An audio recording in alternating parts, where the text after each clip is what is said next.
Welcome back to the second episode about the area of Los Cabos. In today's episode, we are going to show you around the second city that we lived in, San Jose del Cabo. And we have a little bonus. Because so many of you have shared with us that you have a desire to become a digital nomad or to make a similar journey through Mexico, we've decided to share some travel tips and things we've learned along the way. If you have been with us since the beginning, you'll know that our journey began in the gorgeous city of La Paz, the capital city of Baja California Sur. We lived there nearly 3 months in 2 different areas. Check out our first 2 episodes if you're interested in seeing more about that fantastic coastal city.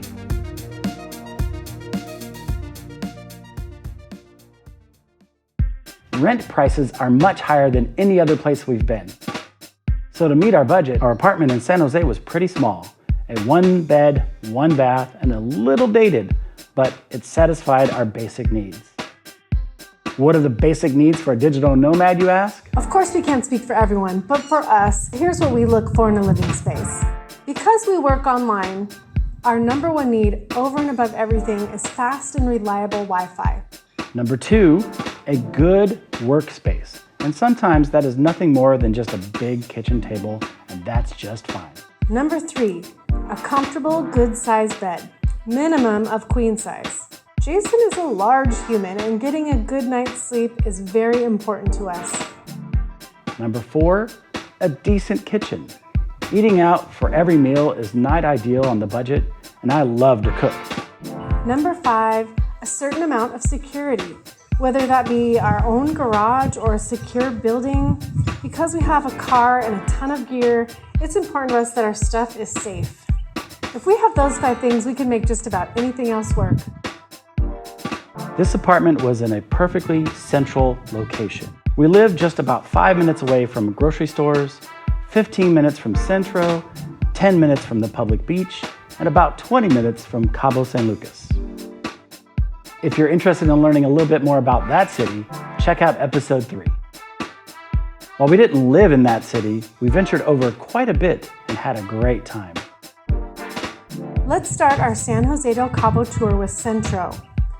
It is spacious and very traditional in its style and layout, with their government buildings and cathedral centrally located, surrounded by all types of retail. This city is probably best known for its numerous art galleries and specialty shops. There's a long-standing tradition of a lively Thursday night art walk.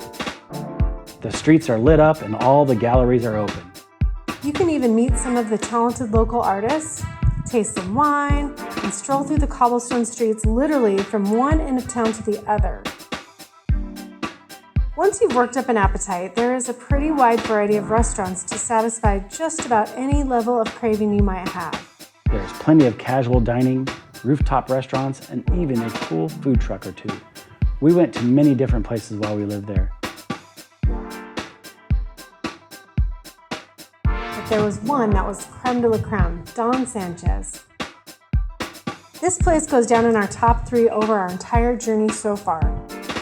Everything about this restaurant was perfection, from start to finish, and we highly recommend going. We suggest making a reservation as they do get very busy.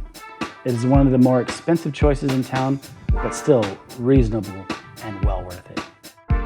Closer to our apartment, we enjoyed a few casual dining places for specialty tacos. One of the most inventive and delicious we found was a little place called Lateral. I keep wondering if we'll ever get sick of tacos. But as of today, I can say the answer is a resounding no. No. Because we can't eat out for every meal, finding local grocery stores and farmers markets is a must. As we have said in our earlier videos, we make a point to shop with locally owned retailers and not big name stores whenever possible. Having said that, there is a grocery store here that you must check out.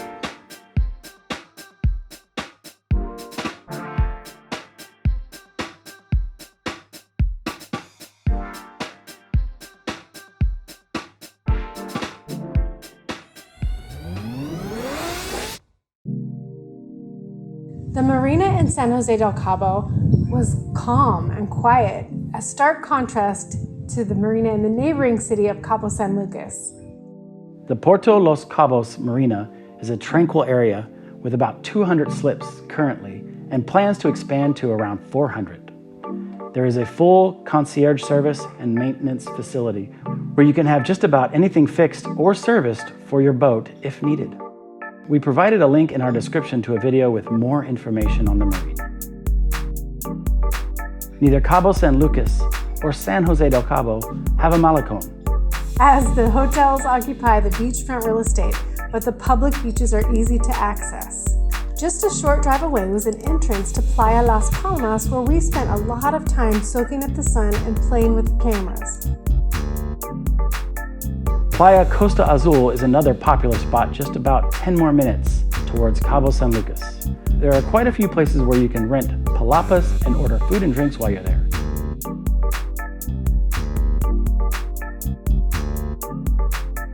There are only 3 coral reefs in the west coast of North America.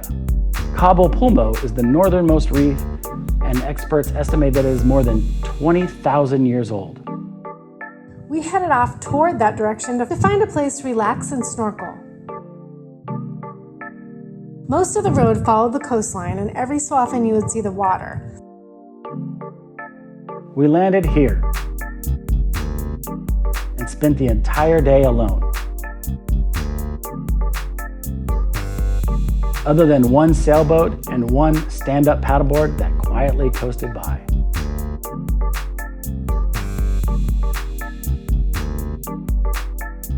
Jason is much braver than I am and ventured out a lot further than I did. But at his insistence, I went beyond my comfort zone and joined him to see a really large school of fish. While we were having an incredible time, we hated leaving, but we also needed to head home before it got dark, because that road was not lit up at all, and there was quite a bit of livestock around. It's always best to do those drives while it's still light. In fact, here's tip number 1, never drive at night. It's not about crime or anything nefarious. It's all about road hazards, topes, which are speed bumps, potholes, and livestock. They wander toward the road after dark as headlights provide the only source of light. So if you are planning a trip driving through, don't drive outside city limits after dark, not even on the freeway. On our way home, the sun was just starting to set, and as the road took a bend, we noticed an overlook where we could clearly see miles up and down the coastline. There was a lone surfer off in the distance, and a family who was also there taking pictures. Jason offered to take theirs, as he often does, and I was going to try and get a couple shots of the woman who was surfing, when I saw a mist of water spray off in the distance, and then another, and then I saw a tail. My jaw dropped as I stood there in awe and realized we were witnessing a migration of whales. As far as I could see up the coastline in one direction, and as far as I could see down the coastline in the other, there were mists of water and whale tails everywhere. We were both frozen for a minute. And then both Shannon and I went running back to stand to grab better lenses and try to capture what we were seeing. It made me forget about anything else that was going on in the world, and just to be completely present in that moment. It was deeply inspiring. It's the kind of thing that will remind you how very small we are, and it makes you want to be a better human. It was one of the most moving moments in our entire lives, and we will never forget it. Another one of those right place at the right time moments occurred when we made a quick pit stop in the city of Los Barriles. We weren't planning on stopping, but we were hungry and took the exit to find some tacos. We stopped at the first place we spotted that looked like it was open and serving food, and boy, did we get more than we expected. As we got settled in, we noticed there were banners and historical signage all over the wall. As it turns out, the owner, Armando, worked at a restaurant in Tijuana where he learned the original recipe and the special technique for creating the best Caesar salad you will ever have in your life. He was incredibly kind and accommodating, and after a few minutes of getting to know each other, he proudly gave us a full history behind all the signage and a tableside demonstration. Armando learned from the best, and he is an absolute master at his craft. This is truly one of the best Caesar salads we've ever had in our entire life. If you ever make this drive, just stop there, just do it. You can get good tacos anywhere, probably even there, but this is something a little bit more unique and different, and it's well worth it.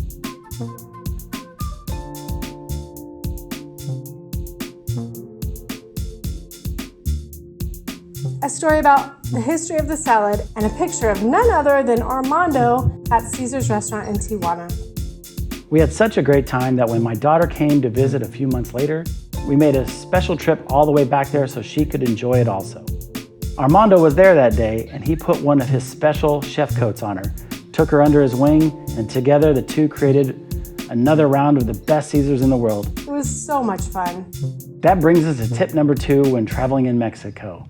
Don't judge a book by its cover. If you were to drive through a city at a time of the day when most things are closed up, you would think there's nothing going on in the town. But when you know what every local knows, a door like this can hide something like this.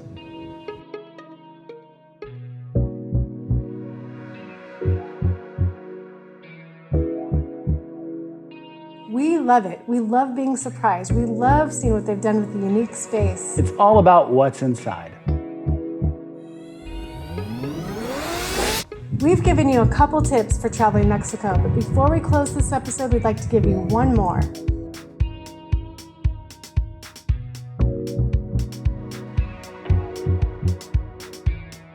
There are a few gas station scams that can be avoided easily by following these tips.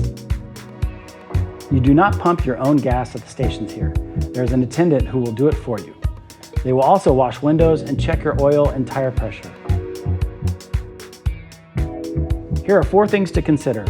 Number 1, know how to ask for what you want in Spanish. Number 2, check to see that the pump is at all zeros before it starts.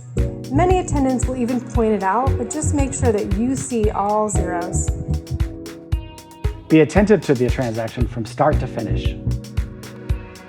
Do the math ahead of time and know what you are paying for. Make sure you're charged accordingly. If you've done 1 through 4, you'll be just fine.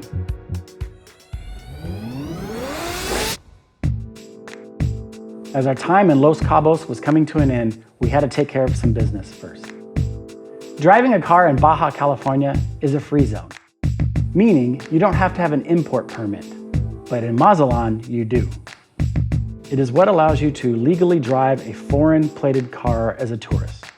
We were planning on taking Baja ferries from the port in La Paz across to Mazatlan, but I confess I was struggling a bit with the tickets online, so Jason decided to make the 2.5-hour drive to the office in La Paz about a week ahead of time where he could get our tickets all squared away and get the temporary import permit, which they call a tip, all taken care of. When you pay for the permit, you also pay a deposit, which you will get back upon leaving Mexico, if you do everything correctly. Which I confess, we did not. But we didn't know that until much later when we left Mexico. Just know that the tip does expire and you have to renew it on time, or you will lose your entire deposit. We enjoyed our time in San Jose del Cabo very much.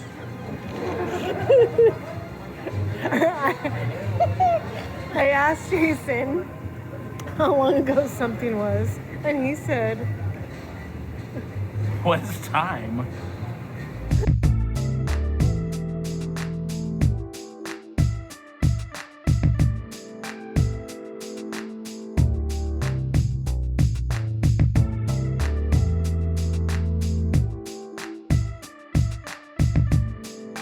The food, the incredible art galleries, and the life-changing day outside of Cabo Pulmo are what we will remember the most about the city. As much as we loved every single place in Baja California, we knew it was time to move on. As usual, it's very hard to say goodbye, but we were also very excited to see what adventures were waiting for us in Mazatlan.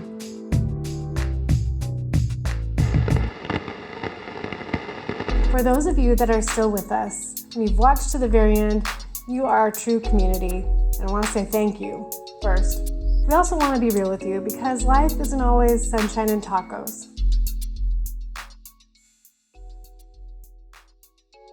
We will share a little bit about what happened, how it changed our lives, and how we've been coping since. All right, back to it. In our next episode, we're going to board the ferry and head across the Sea of Cortez on an overnight cruise to Mazatlan, where we lived in the nicest, most luxurious apartment we have had so far. We took excursions all around the area, including 4 really fun days in Durango. We'll also share about how we were interviewed for an article in The Guardian. Can you believe that's us? If you like what you saw today, please give it a like. If you love what you saw, please subscribe. See you back for the next episode, Mazatlan.